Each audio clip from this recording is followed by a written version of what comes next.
I sens dubte els parlem ara de la cita esportiva del cap de setmana que s'ha viscut al poble, del Gran Fons Vila de Puçol.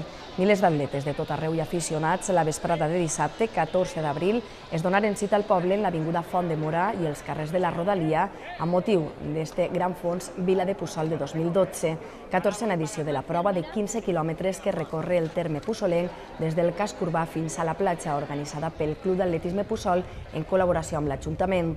La veritat que dies com avui, una prova com esta, que és el Gran Fons de Puçol, que ja és la 14a edició que se fa en este poble, cada vegada augmenta de participants, entonces ens plena d'orgull i més a l'Ajuntament de Puçol, perquè significa que aquesta carrera cada vegada està més consolidada. I això és el que volem, estem així per animar, per a potenciar l'esport i esperem que tot isca bé.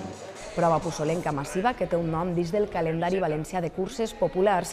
L'elevada assistència d'atletes així ho confirma cada any. El públic també és un factor més en l'èxit de la cursa i enguany una cinquantena dels júniors caminars se sumaven a la comitiva d'animació en la prova. Bé, ara mateix tenim massa coses al cap, perquè has d'estar pendent de molts factors, de molta gent, de coordinar un equip de treball de 150 persones que tenim en l'organització, voluntaris que estigueren treballant ahir durant tot el dia, que estan així repartint dorsals, repartint les borses dels corredors, gent que està en la mar en els avituallaments. És difícil coordinar molta gent i que tot isca bé, però de moment pareix que estem aconseguint-ho. És una carrera de les preferides, sobretot així de la zona de València. Jo crec que les inscripcions d'enguany així no ho demostren. I ara jo crec que a la gent del poble el que tenim que fer és animar-los i rebre-los com se mereixen i així avui al carrer i estar sobretot així en l'avinguda, que els hem preparat una festa, que tenim una batucada, que anem a repartir berenar i que tenim animació, una miqueta per això, d'alguna manera tornar-los aquesta confiança que han depositat en el Gran Fons i agrair-los la seva visita a Puçol. Cursa que ja abans de començar batia el rècord de participació respecte de les anteriors edicions, comptant amb més de 1.600 inscrits, atletes que a les taules de l'organització calia comprovar dades i recollir dorsal i en la nova ubicació de l'antic magatzem de la Renfe recollir la borsa regal per als inscrits. A pocs minuts de les 5:30 de la vesprada, la concentració dels corredors augurava la multitudinària eixida que es va viure a l'avinguda Font de Mora. Salida, aplaudiments, per favor.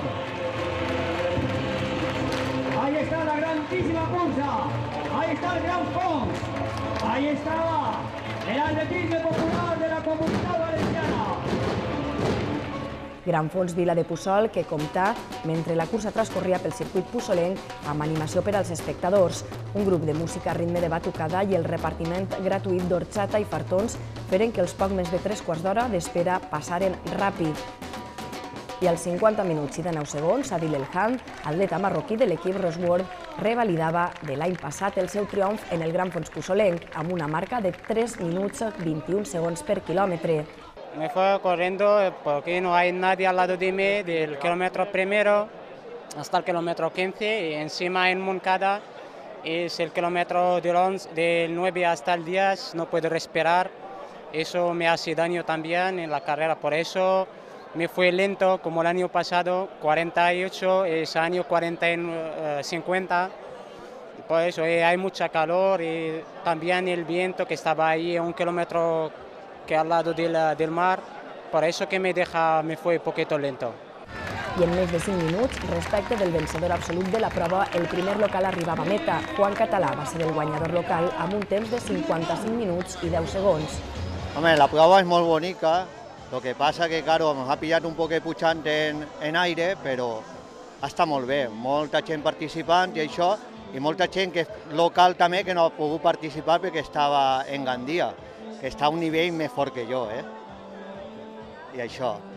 Jo la carrera l'he feta bé, el que passa que pujant m'he encontrat un poquet fastidiat perquè ja duia 12 quilòmetres, però molt bé, m'ha encontrat molt bé i ha fet un temps, perquè jo de normal tenia 57 i ha fet 55, no sé, però molt bé, m'he encontrat molt bé.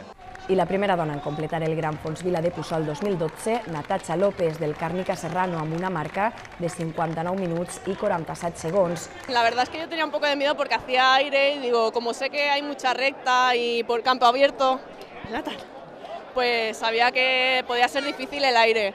Entonces estaba un poco asustada, pero al final ha ido bien, ha ido bien. como pegaba el aire un poco para todos los lados, ha compensado. En el Club d'Atletisme duc des que estic vivint així en Puçol, que fa 12 anys, i l'havia guanyat alguna altra vegada a la carrera i l'ha corregut tots els anys. Dels prop de 1.800 atletes inscrits, al voltant de 1.500 completaren la cursa creuant la meta fins l'últim punt d'avituallament on recuperar forces gràcies al desplegament en les atencions als corredors per part de l'organització, que també habilitaren la zona de recuperació física amb les lliteres i els massatgistes on retornar les cames dels atletes. És un poble amb molta tradició esportiva de tots els sectors. L'atletisme és el club dels més grans que n'hi ha de tots els clubs esportius i així està la prova, que és indiscutible. És una valoració molt positiva, és un treball que és digne d'admirar, tot el club, tots els aficionats i tots els que col·laboren en el club, que fan que el Gran Fons de Puçol sigui un referent. I ahí està la prova dels 1.600 participants d'enguany. Corredors que ja recuperats i amb la cursa completada assistiren al lliurament de trofeus en les diferents categories vigents, tant de la general com de la classificació dels locals, de mans de la regidora d'Esports de l'Ajuntament, Rosa Portalés, el president del Club d'Atletisme Puçol, Ivan Esteve, i l'alcaldessa Merche Sánchez. Está orgullosa de ellos, su marido también.